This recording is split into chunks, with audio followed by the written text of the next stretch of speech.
Hello students, आपका मेरे channel विकास education point पर स्वागत है। विद्यार्थियों, आज मैं आपको शिक्षा निदेशालय राष्ट्रीय राजधानी क्षेत्र दिल्ली द्वारा दी जाने वाली क्लास 10th के सामाजिक विज्ञान विषय से भूगोल से वर्कशीट या कार्यपत्रक 9 का अध्ययन करेंगे। विद्यार्थियों, यह कार्यपत्रक 27 जुलाई 2021 की है। आइए अध्ययन करते हैं। आज का हमारा टॉपिक है कृषि। प्रिय विद्यार्थियों, कृषि की दृष्टि से भारत एक महत्वपूर्ण देश है। इसकी आधी से अधिक जनसंख्या कृषि कार्यों में संलग्न है। कृषि एक प्राथमिक क्रिया है जो हमारे लिए अधिकांश खाद्यान्न उत्पन्न करती है। खाद्यान्नों के अतिरिक्त यह विभिन्न उद्योगों के लिए कच्चा माल भी पैदा करती है। इसके अतिरिक्त कुछ उत्पादों जैसे चाय, कॉफ़ी, मसाले इत्यादि का भी निर्माण किया जाता है। विद्यार्थियों, प्रारंभिक जीवन निर्वाह कृषि के प्रकार कौन कौन से हैं, आइए देख लेते हैं। प्रारंभिक जीवन निर्वाह कृषि, वाणिज्यिक कृषि, गहन कृषि और रोपण कृषि। तो ये सभी जो है कृषि के प्रकार हैं। आइए एक एक करके इनके बारे में जानते हैं। तो पहला है प्रारंभिक जीवन निर्वाह कृषि। तो प्रारंभिक जीवन निर्वाह कृषि कृषि भूमि में छोटे टुकड़े पर आदिम कृषि औजारों जैसे लकड़ी के डंडों और खुदाई करने वाले छड़ी तथा परिवार अथवा समुदाय श्रम की मदद से की जाती है।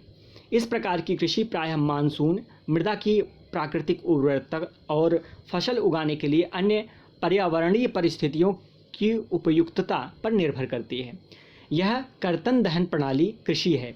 इसके अंतर्गत किसान जमीन के टुकड़े साफ करके उन पर अपने परिवार के भरण पोषण के लिए अनाज व अन्य खाद्यान्न उगाते हैं, फसलें उगाते हैं। जब मृदा की उर्वरता कम हो जाती है तो किसान उस भूमि के टुकड़े से स्थानांतरित हो जाते हैं और कृषि के लिए भूमि का दूसरा टुकड़ा साफ करते हैं। नेक्स्ट देखते हैं बच्चों, गहन जीविका कृषि। इस प्रकार की कृषि उन क्षेत्रों में की जाती है जहां भूमि पर जनसंख्या का दबाव अधिक होता है। यह श्रम गहन खेती है जहां अधिक उत्पादन के लिए अधिक मात्रा में जैव रासायनिक निवेशों और सिंचाई के प्रयोग किया जाता है। वाणिज्यिक कृषि बच्चों, इस प्रकार की कृषि के मुख्य लक्षण आधुनिक निवेशों जैसे अधिक पैदावार देने वाले बीजों, रासायनिक उर्वरकों और कीटनाशकों के प्रयोग से उच्च पैदावार प्राप्त करना है। कृषि के वाणिज्यीकरण का स्तर विभिन्न प्रदेशों से अलग अलग है। उदाहरण के लिए हरियाणा और पंजाब में चावल वाणिज्य की एक फसल है, परंतु उड़ीसा में यह एक जीविका फसल है। रोपण कृषि देखते हैं बच्चों। रोपण कृषि भी एक प्रकार की वाणिज्यिक खेती है। इस प्रकार की खेती में लंबे चौड़े क्षेत्र में एकल फसल बोई जाती है। रोपण कृषि व्यापक क्षेत्र में की जाती है जो अत्यधिक पूंजी और श्रमिकों की आवश्यकता से की जाती है। इससे प्राप्त सारा उत्पादन उद्योगों के कच्चे माल के रूप में प्रयोग किया जाता है। जैसे भारत में चाय, कॉफ़ी, रबड़, गन्ना, केला इत्यादि महत्वपूर्ण रोपण फसल हैं। आइए अब प्रश्नों के उत्तर करते हैं। पहला प्रश्न है, यदि आप एक किसान होते तो आप किस प्रकार के कृषि कार्य करने में संलग्न होना पसंद करते और क्यों? तो बच्चों, इसका आंसर करेंगे, अगर मैं एक किसान होता तो वाणिज्यिक कृषि कार्य करने में शामिल होना पसंद करता, क्योंकि वाणिज्यिक कृषि आधुनिक कृषि है जिसमें उत्पादन और लाभ दोनों अधिक होते हैं।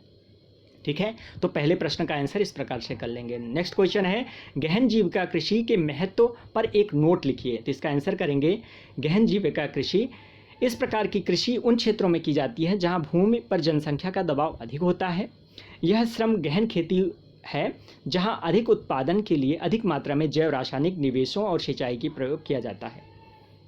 चलिए नेक्स्ट क्वेश्चन देखते हैं, वाणिज्यिक कृषि एवं गहन जीविका कृषि में अंतर स्पष्ट कीजिए। तो इसका आंसर लिखेंगे बच्चों, वाणिज्यिक कृषि और गहन जीविका कृषि में अंतर। गहन जीविका कृषि में कृषि उन क्षेत्रों में की जाती है जहां पर जनसंख्या का दबाव अधिक होता है, जबकि वाणिज्यिक कृषि कम जनसंख्या वाले प्रदेशों में की जाती है। गहन जीविका कृषि में खाद्यान्न फसलों पर जोर दिया जाता है, जबकि वाणिज्यिक कृषि में व्यापारिक फसलों का उत्पादन किया जाता है। तो इस प्रकार से इसका आंसर कर लेंगे बच्चों। यह था आज का हमारा कार्यपत्रक। कोविड-19 जैसे महामारी से सुरक्षित रहने के लिए अपने हाथों को नियमित रूप से साबुन और पानी से धुलें। धन्यवाद।